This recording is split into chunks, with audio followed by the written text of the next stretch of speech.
Bonjour et bienvenue à tous pour ce temps de jeûne et prière à EB Saint-Malo. Le début d'année, nous voulons le mettre à part dans le jeûne et la prière à l'écoute du Saint-Esprit pour connaître la direction du Seigneur. Chaque jour, vous allez retrouver sur la chaîne YouTube EB Saint-Malo une vidéo pour jeûner et prier ensemble.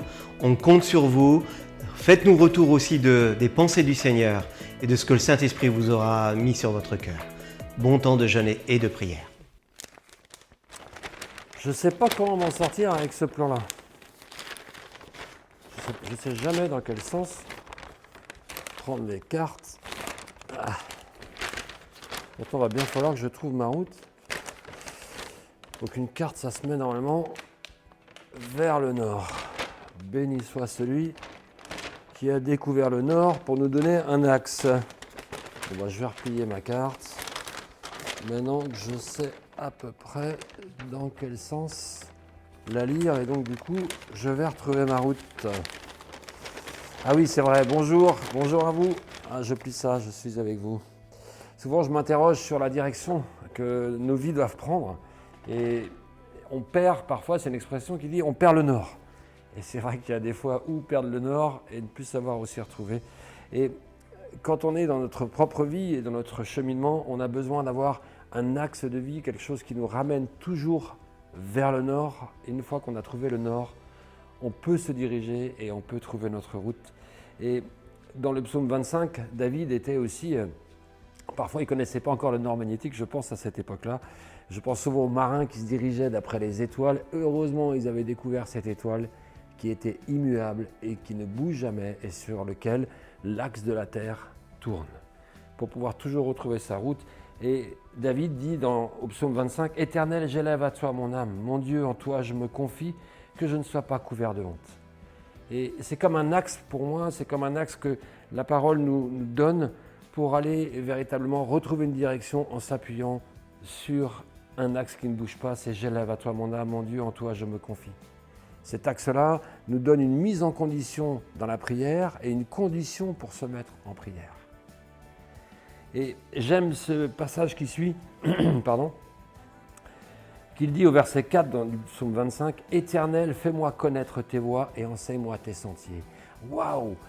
Enseigne-moi tes voies, donne-moi le nord, donne-moi la direction, fais-moi connaître tes voies, enseigne-moi tes sentiers pour être dans la bonne direction, pour quand j'ouvre la carte de ma vie, toujours je reprenne le nord pour savoir aller dans quelle direction. Et il dit ceci, « Conduis-moi dans ta vérité et instruis-moi. » Il y a bien une conduite de nos vies qui doit être menée avec un axe central qui pour moi est l'écriture qui se révèle. Vous allez voir de quelle façon aussi et comment cela peut nous aider à marcher jour après jour. Et dans ce temps de jeûne et prière, dans ce début d'année, on est dans une demande aussi de vouloir dire au Seigneur, conduis-moi, dirige-moi, montre-moi la voie que je dois suivre, montre-moi la voie que l'Église doit suivre. Quelle est ma place aussi dans l'Église? Quelle est ma direction? Quelle est ta volonté? Enseigne-moi, fais-moi connaître tes sentiers. Et il dit ceci, conduis-moi dans ta vérité et instruis-moi, car tu es toujours le Dieu de mon salut. Car tu es le Dieu de mon salut et tu es toujours mon espérance. Cette espérance, ce Dieu de salut, est comme un axe central pour nos vies. Et il est bon de se le rappeler. Mais vous savez, la parole de Dieu, elle a aussi toujours cette capacité à nous révéler des choses. Et dans cet axe central, il y a véritablement des enseignements qui nous viennent. Et quand je lis ceci, et je répète verset 4, « Éternel, fais-moi connaître tes voies, enseigne-moi tes sentiers », je repense toujours à ce verset de Jean 14, 6, où Jésus se révèle et il dit ceci, « Je suis le chemin. » Éternel, fais-moi connaître tes voies, enseigne-moi tes sentiers. Jésus nous dit, « Je suis le chemin. » Voici un sentier, un chemin, une voie qu'il est lui. Une voie VOIE et une voie aussi VOIX. Et qui, au travers de Christ, nous conduit dans les sentiers, nous enseigne le chemin que Dieu veut aussi nous faire parcourir avec lui. Et la deuxième chose qui nous est dit dans le chapitre 14, verset 6 de Jean, il dit ceci, « Conduis-moi dans ta vérité et instruis-moi. » Jésus nous dit qu'il est le chemin, mais il nous révèle aussi qu'il est la vérité. Quelle merveilleuse révélation que Christ est notre nord pour nous conduire sur le sentier et pour nous conduire aussi dans la vérité. On nous dit que tous les chemins mènent à Rome. Moi je veux bien, mais Moi, je crois que tous les chemins de vérité et tous les sentiers doivent mener à Christ. Pourquoi? Parce que dans la troisième partie, dans la suite de ce verset 5, il nous est dit « Car tu es le Dieu de mon salut ». Et Jésus nous dit « Je suis le chemin, la vérité et la vie ». La vie dans le salut en lui. Jésus se cachait déjà dans le psaume.